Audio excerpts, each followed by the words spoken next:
السلام علیکم ملګرو. په تېره ویډیو کې مونږه پروناون ویلی و او په هغه کې مونږه د پروناون یو ټایپ هم ویلی و دی او په دې ویډیو کې به مونږه دغه ټول ټایپس وایو چې د پروناون ډولونه کوم یو دي، مطلب ټایپس یې کوم یو دی.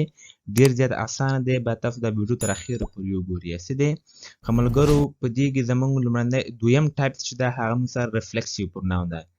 یو ټایپ موږ سره چې پرسنل پروناون و هغه موږ ویلي په تېره ویډیو کې. په دې ویډیو کې به موږ دې دوم ټایپ وایو چې هغه موږ سره چې دی ریفلیکسیو پروناون دی. د دې مطلب دی لازمي ضمیر. په مثال کې به په خپله ښه ورباندې پوه شئ، د ټینشن به نه اخلئ. ښایي دې ډیفینیشن دا ده چې وایي it is used when the subject and the object of a sentence refer to the same person or thing. ډېر زیات اسان دی، ګور پښتو کې مې درته لیکلی دی. وایي دا هغه وخت کارول کیږي کله چې د یوې جملې فاعل او مفعول ورته شخص یا شي ته مراجعه وکړي. څه دی؟ فاعل د یوې جملې فاعل او مفعول څه ده؟ ورته شخص یا شي ته مراجعه کوي. بس دا مطلب دی. څه دی؟ مثال ته وګورئ. ښه ملګرو، زه تاسو ته دلته دې مثال وایم. ډېر زیات اسان دی. ګورئ مثال کې په خپله ښه ورباندې پوهېږئ. ګورئ زه وایم چې احمد cooked a meal for himself. دې مطلب دا دی چې احمد د خپل ځان لپاره خوراکي پوخ کړ. څه دی؟ خو دلته موږ مقصد چې ده چې په دې کې ریفلیکسیو پروناون موږ سره کوم یو دی؟ ګورئ دلته زه وایم چې احمد موږ سره ګوره سبجکت ده. څه دی؟ د احمد څه د احمد دا د خپل ځان لپاره چې وکړ کتغ یې پوخ کړ، نه خوراک یې پوخ کړ. څه دی؟ نو هم سلف چېرته مراجعه کوي؟ دغه احمد ته مراجعه کوي. څه دی؟ نو د احمد لپاره موږ هم سلف استعمالوو، مطلب چې د خپل ځان لپاره خپل ځان ته مراجعه کوي. څه دی؟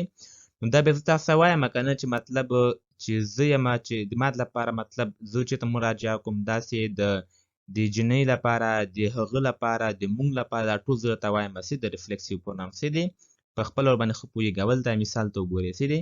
د احمد لپاره هم سلف استعمالوو. هغه دلته مطلب یوه جنۍ وه، بیا د هغه لپاره موږ چې استعمالوو هر سلف یې موږ استعمالوو. پوه شئ چې د خپل ځان لپاره. څه دی؟ نو خپل ځان ته چې مراجعه کوي، دا موږ سره ریفلیکسیو پروناون دی. بل مثال ته وګورئ. که زه وایم چې we prepared for the exam ourselves. څه دی؟ دې مطلب دا دی چې موږ د خپل ځان چې موږ تیاری وکړه د خپل اګزام د خپل امتحان لپاره موږ چې وکړو تیاری وکړ. څه دی؟ نو موږ تیاری وکړ په خپله باندې. موږ تیاری وکړ د امتحان لپاره په خپله باندې. اور سلف مطلب په خپله باندې. څه دی؟ په خپل ځان ته چې مراجعه کوي. نو د موږ سره دا چې د ریفلیکسیو پروناون دی. څه دی؟ اوس درته وایم ګورئ چې ریفلیکسیو پروناون موږ سره کوم یو دی. ښه ملګرو دلته وګورئ د آی لپاره به موږ مای سلف استعمالوو. پوه شئ چې د آی چې زه د خپل لپاره ځان لپاره چې کوم کار کوم نو زه به مای سلف استعمالوم. مطلب چې زه په خپل شي کومه امتحان ورکوم. صحیح دی؟ یا زه په خپله موبایل استعمالوم. I use mobile by myself. صحیح سو؟ I use mobile by myself. زه موبایل استعمالوم په خپله باندې. څه دی؟ نو I سره myself راځي، له you سره yourself راځي، له we سره ourself راځي، له they سره their self راځي، او له he سره himself راځي. ګوره مې درته ویلې د he په ځای ګوره he هلک یا هغه. پوه شئ؟ هغلته ما احمد استعمال کړ، دلته موږ سره he دی. څه دی؟ دلته موږ سره ګوره شي د جنۍ لپاره استعمالیږي. نو شي مطلب دی هغه د جنۍ لپاره استعمالیږي. دې سره موږ هر سلف استعمالوو. او له اټ چې د بیجانو شیانو لپاره استعمالیږي، دا هغه سره موږ بیا اټ سلف استعمالوو. څه دی؟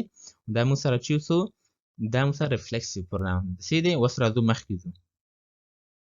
ښه ملګرو دې کې چې موږ سره دریم ټایپ چې هغه موږ سره پوزیسیو پروناون دی. ډېر زیات اسانه دی پوزیسیو پروناون. دې مطلب دا دی چې ملکي ضمیر. پوه شئ؟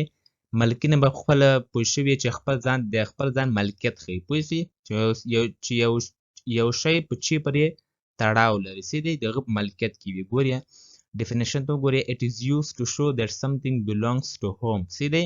دا استعمالیږي د ښودلو لپاره چې یو څه د چا پورې اړه لري. څه دی؟ یو شی دی هغه چا پورې اړه لري.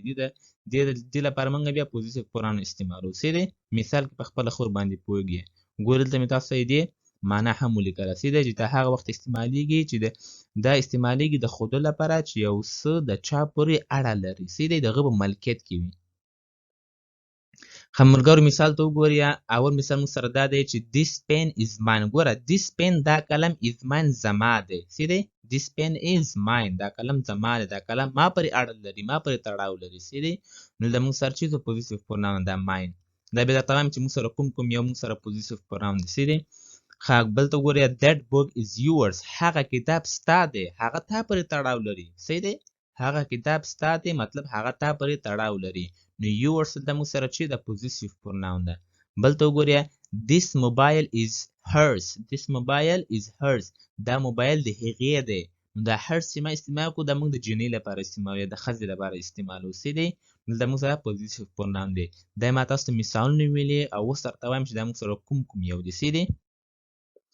دلته وګورئ ملګرو، دا موږ سره پوزیټیو پروناون موږ سره دا دی چې اول موږ سره ماین دی. مطلب ګوره زما، یور، ستا، اور، زموږ، his د هغه، hers د هغې، theirs د هغوی. نو دا موږ سره پوزیټیو پروناون دی. څه دی؟ ټول مې د ریفلیکسیو پروناون مې هم درته ویلي، پرسنل پروناون مې هم درته ویلي او پوزیټیو پروناون مې هم ورته ویلي. څه دی؟ دا به تاسو همیشه په یاد ولرئ. دلته موږ سره بل یو دا پوزیټیو ایجکټیو چې پوزیټیو ایجکټیو موږ سره کوم یو دی؟ ګوره دا ټول موږ سره بیا پوزیټیو ایجکټیو دی. څه دی؟ دا هم به تاسو په یاد ولرئ. څه دی؟ په دې کې به تاسو غلط نشئ چې موږ سره پوزیټیو ایجکټیو کوم یو دی، پوزیټیو پروناون کوم یو دی، پرسنل پروناون کوم یو دی، ریفلیکسیو پروناون کوم یو دی. څه دی؟ دغه ټول به تاسو ته په یاد وي. څه دی؟ نو مای زما دا موږ سره پوزیټیو ایجکټیو ده، یور، ستا، اور، زموږ، his د هغه، her د هغې، their د هغوی او it هم د پکې. پوه شوې؟ دا ټول موږ سره پوزیټیو پروناون دی. دا موږ سره پوزیټیو ایجکټیو دی او دا موږ سره پوزیټیو پروناون دی. څه دی؟ ملګرو دا پوزیټیو ایجکټیو څه ته ویل کېږي؟ دا خو موږ وایو چې پوزیټیو ایجکټیو موږ سره کوم یو دی. دا وایسته ګوره ډېر زیات اسانه دی. Possessive adjectives are made from pronouns but used before noun as an adjective. څه دی؟ لنډ درته وایم ګوره دا موږ سره ملکي صفتونه دي. څه دی؟ پوزیټیو ایجکټیو مطلب چې د ملکي صفتونه، دا ملکي صفتونه د ضمیرونو څخه جوړ شوي دي. څه دی؟ ګوره are made from pronouns دا د ضمیرونو څخه جوړ شوي دي مګر د اسم څخه مخکې د صفت په توګه کارول کیږي. څه دی؟ ګورئ but used before noun لیکن دا استعمالیږي د اسم څخه مخکې as adjective د adjective د صفت په توګه باندې، صفت په حیث باندې موږ سره استعمالیږي. څه دی؟ همیشه به له چی نه مخکې استعمالیږي؟ دا د اسم نه مخکې به دا همیشه استعمالیږي. دا به تاسو په یاد ولرئ. څه دی؟ دا همیشه د اسم نه مخکې استعمالیږي د adjective د صفت په توګه باندې. ملګرو مثال ته وګورئ ډېر زیات اسان دی. که زه ووایم چې this is my pencil دې مطلب دا دی چې دا زما قلم دی، چې دا زما پنسل دی.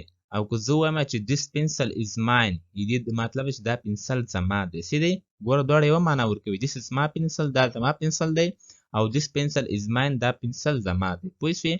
خو دلته وګورئ دا برش د موږ سره پوزیټیو ایجکټیو ده. دا ما تاسو ته ویلې که نه چې کله هم له نو نه مخکې موږ سره دغه پوزیټیو د موږ سره راشي دا موږ سره بیا چې دا پوزیټیو ایجکټیو ده. څه دی؟ له نو نه مخکې راغلی دی.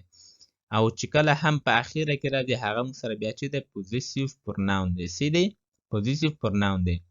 نو دا به تاسو په یاد ولرئ. بل مثال ته وګورئ که زه ووایم چې that is your cycle هغه ستا سایکل دی او زه وایم چې that cycle is yours هغه سایکل ستا دی. دواړه معنا یو شی ده خو دا موږ سره پوزیټیو ایجکټیو ده او دا لنډنی موږ سره پوزیټیو پروناون دی. څه دی؟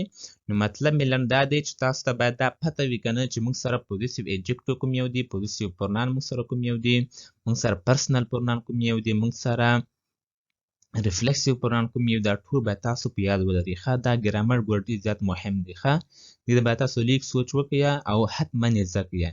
دا ویډیو بیا سره وګورئ که چېرې باندې پوه شوي نه یې دا ویډیو بیا سره وګورئ او هغه مخکینی ویډیو حتما سره وګورئ چې ما د پروناون باره کې جوړه کړې ده. څه دا هغه یو له بل سره تعلق لري. څه دی؟ So thank you so much for watching this video. که بیا هم کوم سوال تاسو له ما څخه کولی شئ په کمنټ تاسو کولی شئ کوم مشکل تاسو ته یې. څه دی؟ So thank you so much for watching this video.